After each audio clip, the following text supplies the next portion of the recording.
Hi hello friends, welcome back to our channel explore with கீர்த்து.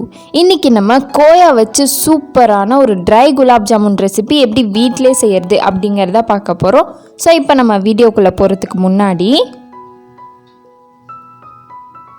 நீங்கள் இன்னும் நம்ம சேனலை சப்ஸ்கிரைப் பண்ணலன்னா கீழே இருக்க சப்ஸ்கிரைப் பட்டன் அமுக்கி பக்கத்துலேயே ஒரு பெல் ஐக்கான் இருக்கும், அதையும் டேப் பண்ணிங்க அப்படின்னா அதில் 3 ஆப்ஷன் கேட்கும். அதில் ஆல் அப்படிங்கிற ஆப்ஷனை செலக்ட் பண்ணி வச்சுக்கோங்க. ஸோ தட் நான் எப்பப்பெல்லாம் வீடியோஸ் போடுறேனோ அப்பப்பெல்லாம் உங்களுக்கு ஒரு நோட்டிஃபிகேஷன் வந்துடும்.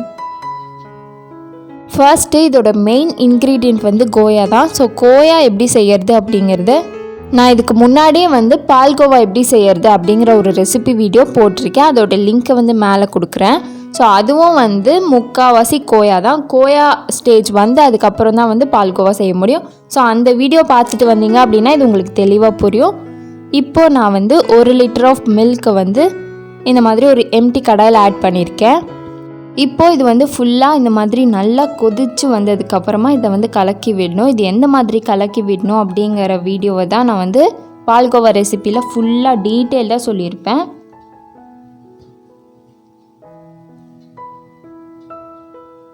ஸோ இந்த மாதிரி ஒரு கரண்டி, ஜல்லி கரண்டி இல்லாட்டி ஏதாச்சும் ஒரு ஃப்ளாட்டான கரண்டி வச்சு நல்லா கலக்கி விடுங்க.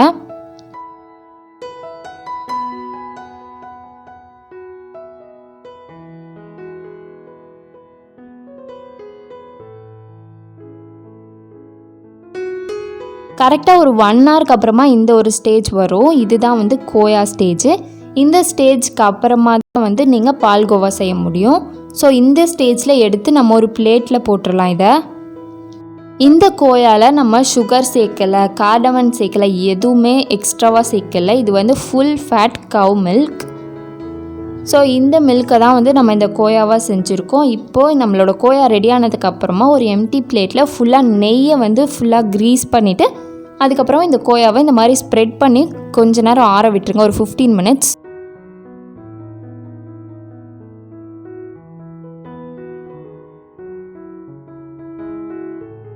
ஒரு 15 மினிட்ஸ் ஆறுனதுக்கப்புறம் இப்படி தான் இருக்கும். இப்போயும் கூட ரொம்ப சாஃப்டாக இருக்கும்.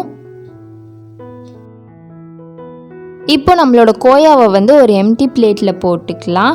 போட்டுக்கிட்டு நம்ம சப்பாத்தி மாவு ரெடி பண்ணுவோம்ல, அந்த மாதிரி ஃபுல்லாக பிசைஞ்சு விட்டு ஒரு நல்ல மாவு மாதிரி கன்சிஸ்டன்சிக்கு வர வரைக்கும் பிசைஞ்சு விட்டுக்கலாம். இப்போ இந்த அளவுக்கு பிசைஞ்சதுக்கப்புறமா இதோட ட்ரை இன்க்ரீடியன்ட்ஸ் என்னென்னங்கிறத பார்த்துடலாம் வாங்க. இப்போது இன்றைக்கி நம்ம 1 லிட்டர் ஆஃப் பால் எடுத்திருக்கோம். அதுக்கு 1/2 கப் ஆஃப் மைதா வேணும்.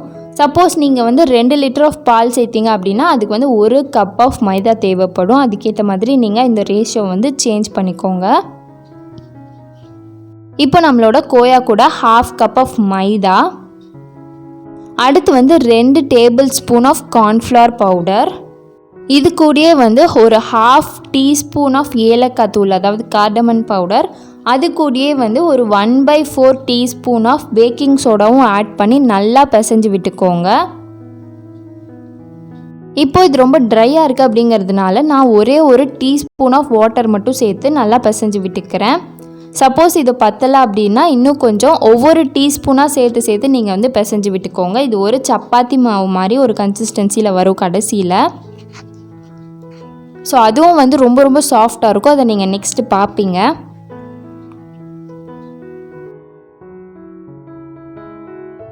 இது இந்த மாதிரி ஃபுல்லாக பிசைஞ்சதுக்கப்புறமா இந்த ஒரு கன்சிஸ்டன்சிக்கு வரும். இதுதான் கரெக்டான கன்சிஸ்டன்சி உங்களுக்கு. ஸோ ஃபுல்லாக பிசைஞ்சதுக்கப்புறம் இந்த ஒரு கன்சிஸ்டன்சிக்கு வந்ததுக்கப்புறம் ரொம்ப ரொம்ப சாஃப்டாக இருக்கும். உங்களுக்கு தொட்டு பார்த்தாலே தெரியும். ஸோ இதை இன்னும் கொஞ்சம் சாஃப்ட் ஆக்கிறதுக்கு நம்ம இதை நம்மளோட உள்ளங்கை வச்சு ஃபுல் ப்ரெஷர் கொடுத்து இந்த மாதிரி நல்லா பிசைஞ்சு விடணும். இதை ஒரு 10 to 15 மினிட்ஸ் நல்லா பிசைஞ்சு விட்டோம் அப்படின்னா இது இன்னும் கொஞ்சம் சாஃப்ட் ஆகும்.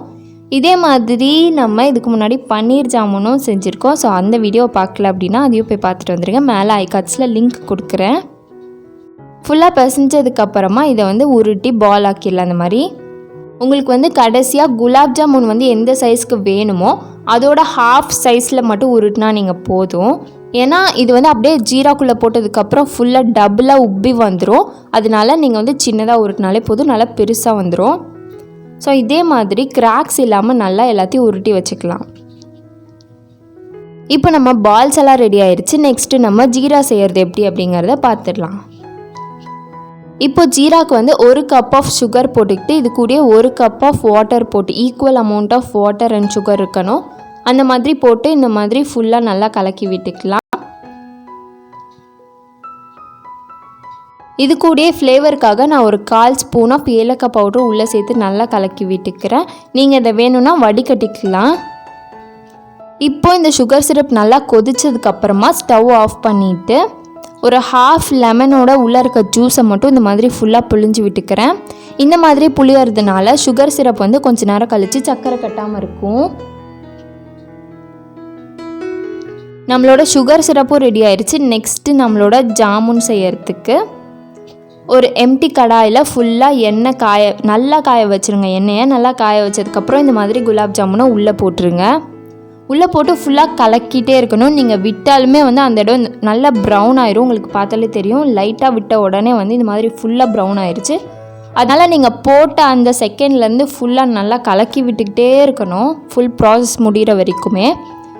இது ஒரு நல்ல கோல்டன் ப்ரௌனும் இல்லாமல் டார்க் ப்ரௌனும் இல்லாமல் ரெண்டுத்துக்குமே நடுவில் இருந்து ஒரு கலரில் நல்லா ஃப்ரை ஆகி வரும். இந்த அளவுக்கு ஃப்ரை ஆனதுக்கப்புறம் இதை எடுத்து நம்ம ஜீராக்குள்ளே போட்டுடலாம். இப்போ குலாப் ஜாமுன் ரெடி ஆயிடுச்சு. இதை நம்ம சுகர் சிரப்பில் போட்டுடலாம். சுகர் சிரப் வந்து ஆல்ரெடி ஸ்டவ் ஆஃப் பண்ணி வச்சுருந்தோம். ஆனால் குலாப் ஜாமுன் போடுறதுக்கு முன்னாடி வந்து லைட்டாக சிம்மில் வச்சுக்கோங்க ஸ்டவ்வை. இது வந்து குலாப் ஜாமுன் எல்லா குலாப் ஜாமுனும் ஃபுல்லாக எல்லா பேட்சும் போட்டு முடிக்கிற வரைக்கும் இது வந்து ஸ்டவ் சிம்லேயே இருக்கட்டும். அதுக்கப்புறமா நீங்கள் ஸ்டவ் ஆஃப் பண்ணிடலாம். இப்போ இது வந்து ஜீராக்குள்ளே போட்டாச்சு. ஃபுல்லாக நல்லா ஊறட்டும். ஒரு 30 மினிட்ஸ் கழிச்சு எவ்வளோ பெருசாக இருக்கும் பாருங்கள்.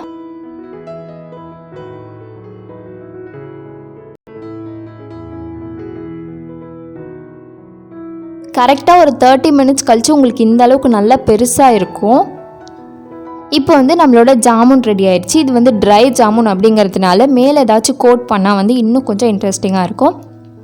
ஸோ நான் இன்றைக்கி மேலே கோட்டிங்காக கொஞ்சோண்டு பாதாம் கொஞ்சோண்டு முந்திரி ரெண்டுத்தையுமே வந்து மிக்சியில் போட்டு நல்லா பவுடர் ஆக்கி வச்சுருக்கேன். இது வந்து நம்ம வீட்டிலே செய்கிறோம் அப்படிங்கிறதுனால கொஞ்சம் ஹெல்த்தியர் வேல கொண்டு போகலாம் அப்படின்ட்டு இந்த மாதிரி பண்ணியிருக்கேன். நீங்கள் வந்து கடையில் வாங்குற மாதிரியே வேணும் அப்படின்னா டெசிகேட்டட் கோகோனட்டில் கூட இந்த மாதிரி ஃபுல் கோட்டிங் பண்ணிக்கலாம். அப்படி இல்லை அப்படின்னா சாதாரண துருவின தேங்காவை வந்து கொஞ்சமாக வறுத்துட்டு கலர் மாறாத அளவுக்கு வறுத்துட்டு அதுக்கப்புறம் அதில் கூட கோட்டிங் பண்ணிக்கலாம். நெக்ஸ்ட்டு நம்ம ரெடி பண்ணி வச்சுருக்க குலாப் ஜாமுனை எடுத்து இந்த மாதிரி ஃபுல்லாக கோட் பண்ணி வச்சிடலாம்.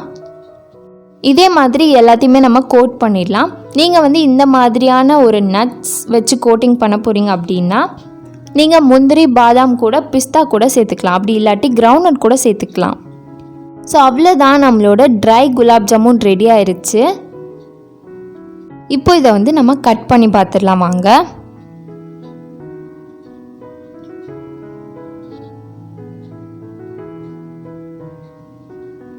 ஸோ இதை வந்து கட் பண்ணதுக்கப்புறம் இந்த மாதிரி தான் இருக்குது. பாருங்கள் எந்த அளவுக்கு ஜீரா வந்து உள்ளே போயிருக்கு அப்படின்ட்டு. இன்ஸ்டன்ட் குலாப் ஜாமுனை விட இந்த டேஸ்ட் வந்து ரொம்ப ரொம்ப சூப்பராக இருக்கும். நீங்கள் ஒரு தடவை இதை வந்து ட்ரை பண்ணி பாருங்கள் கோயா வச்சு. ஸோ உங்களுக்கு பார்த்தாலே தெரியும்னு நினைக்கிறேன். இது வந்து எவ்வளோ சாஃப்டாக இருக்குன்னா எனக்கு வந்து கையில் எடுக்க கூட வரல, அந்தளவுக்கு ரொம்ப ரொம்ப சாஃப்டாக இருக்குது. ஸோ இது வந்து கோயா வச்சு நம்ம செய்கிறோம் அப்படிங்கிறதுனால இது ரொம்ப பெரிய ப்ராசஸாக இருக்கும். இந்த லாக்டவுன் தான் வந்து உங்களுக்கு கரெக்டான ஒரு பீரியட் இந்த மாதிரி ஒரு சில ரெசிபீஸ்லாம் வந்து ட்ரை பண்ணுறதுக்கு. நம்ம யூஸ்வல் டேஸில் இதெல்லாம் வந்து ட்ரை பண்ணிகிட்ருக்க முடியாது. ஸோ இந்த லாக்டவுன் பீரியடில் வந்து நீங்கள் இந்த மாதிரியான ஒரு ரெசிபீஸை வந்து ட்ரை பண்ணி ஒரு தடவை இந்த மாதிரி சாப்பிட்டு பாருங்கள். அதோட டேஸ்ட்டை வந்து நீங்கள் ஃபீல் பண்ணுவீங்க. ஸோ மறக்காமல் நீங்கள் வந்து ட்ரை பண்ணி பாருங்கள்.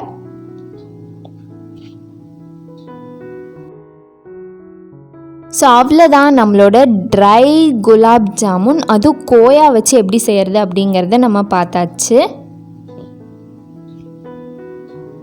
இதே மாதிரி நீங்களும் வீட்டில் ட்ரை பண்ணி பார்த்துட்டு உங்களுக்கு எப்படி வந்துச்சு அப்படிங்கிறத எனக்கு கீழே கமெண்ட்டில் சொல்லுங்கள். ஸோ அவ்வளோதான், இந்த வீடியோவை இதோட முடிச்சுக்கலாம். அண்ட் நம்ம நெக்ஸ்ட் வீடியோவில் பார்க்கலாம். பாய்.